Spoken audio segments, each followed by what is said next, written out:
Hey everybody, got a cool little project to show you. This is the first liner change I've done on a Bible, and it's for a good friend of mine, Mark.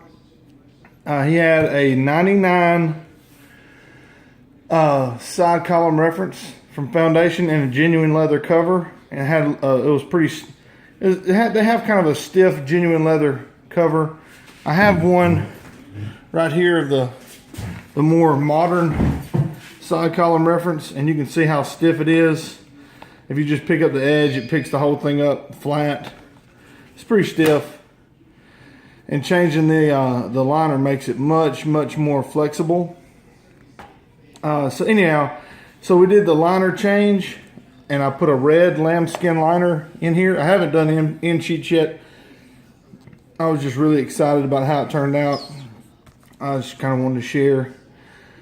So I did the red lambskin liner change, and keep in mind this is my first one, and you can still see some glue. So I mean, I still got to clean it up and whatnot. But anyhow, so it made the cover way more flexible. I mean, like, it's really flexible now.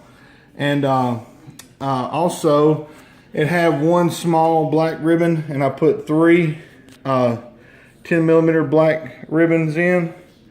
So now it has that red on black with the 3 ribbons. And the 99, what's special about the 99 is it has really good paper. Not quite the French mill paper, but it also has a really dark print. So you can see how dark that print is.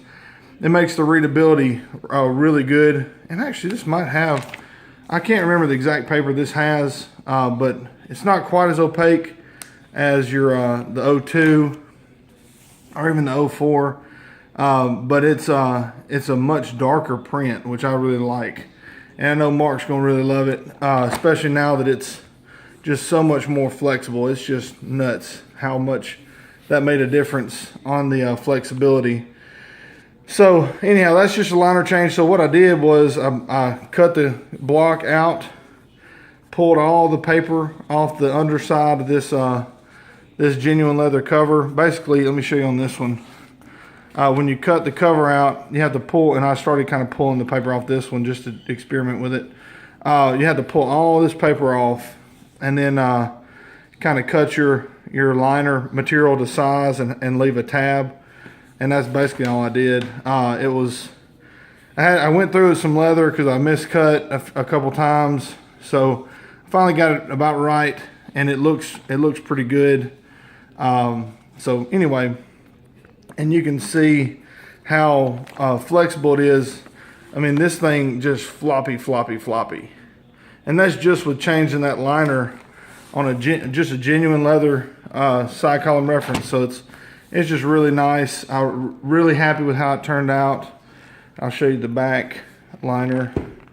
And it just sits really nice. It's got a cool little wrinkle in the leather right there.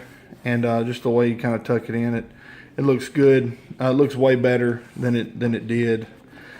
And it actually had a knock on the edge right here. So I colored that. I cleaned it up and colored that spot in black. So you can only really tell if you're looking really close. But that's my first liner change. I'm hoping that I get better and better at it.